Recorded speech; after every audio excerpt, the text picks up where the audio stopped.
Bismillah, Assalamualaikum warahmatullahi wabarakatuh. Perkenalkan, nama saya Wulan Fathunisa dari Prodi Farmasi Stikes Madani Yogyakarta. Di sini saya akan menjelaskan tentang sediaan injeksi. Injeksi atau parenteral adalah sediaan farmasetis steril berupa larutan, emulsi, suspensi, atau serbuk yang harus dilarutkan atau disuspensikan lebih dahulu sebelum digunakan, yang disuntikan dengan cara merobek jaringan ke dalam kulit atau melalui kulit dan selaput lendir. Syarat-syarat sediaan injeksi: harus aman dipakai, larutan jernih bebas partikel kecil kecuali bentuk suspensi, mempunyai pH 7,4, bersifat isotonik, harus steril, bebas pirogen untuk larutan injeksi volume 10 ml, tidak boleh berwarna kecuali zat berkhasiatnya berwarna. Kemudian macam-macam cara penyuntikan dapat dilakukan secara intrakutan yang disuntikan melalui lapisan kulit, secara subkutan disuntikan ke bawah kulit, intramuskular disuntikan ke dalam jaringan otot, intravena disuntikan langsung ke dalam pembuluh darah vena, intrakardial disuntikan ke dalam otot jantung, kemudian intraarterium disuntikan ke dalam pembuluh darah arteri. Komponen obat injeksi terdiri dari zat aktif. Zat aktif harus memenuhi syarat yang tercantum dalam masing-masing monografi obat. Pada etiket tercantum pro injeksi, dan obat yang digunakan harus beretiket pro-analisa dan terjamin kualitasnya. Kemudian pelarut atau zat pembawa yang dibagi menjadi dua bagian, yaitu zat pembawa berair dan zat pembawa tidak berair. Zat pembawa berair umumnya menggunakan air untuk injeksi. Zat pembawa injeksi harus memenuhi syarat uji pirogen dan uji endotoksin bakteri.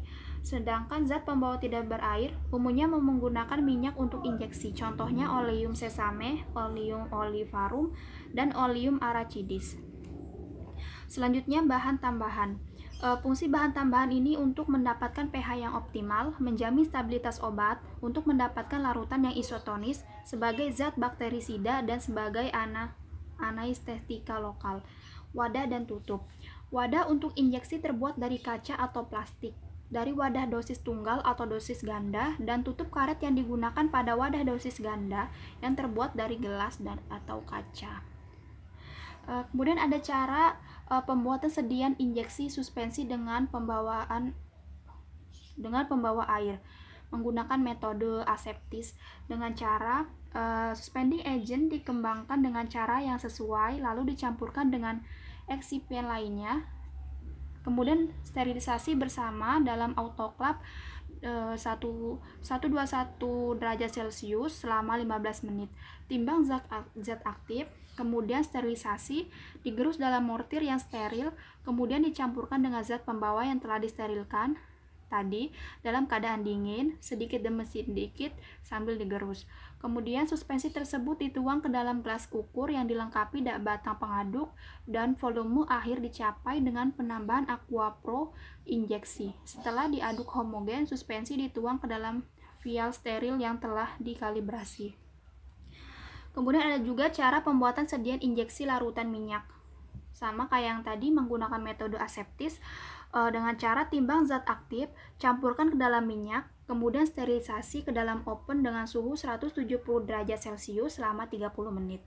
Kemudian campuran tersebut dituangkan ke dalam gelas ukur yang dilengkapi batang pengaduk. Genapkan volume dengan penambahan minyak steril. Setelah diaduk homogen, suspensi dituang ke dalam vial steril yang telah dikalibrasi. Kemudian keuntungan dari sediaan injeksi itu bekerja dengan cepat, kemurnian dan takaran lebih terjamin, dapat digunakan jika obat per oral mengiritasi lambung, dan dapat digunakan jika pasien mengalami mual dan muntah.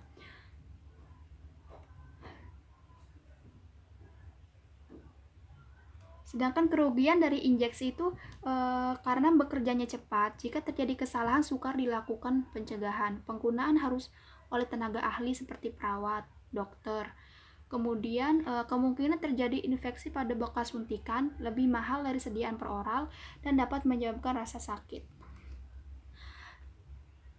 Baiklah, mungkin hanya itu yang bisa saya sampaikan. Kurang dan lebihnya saya mohon maaf. Wassalamualaikum warahmatullahi wabarakatuh.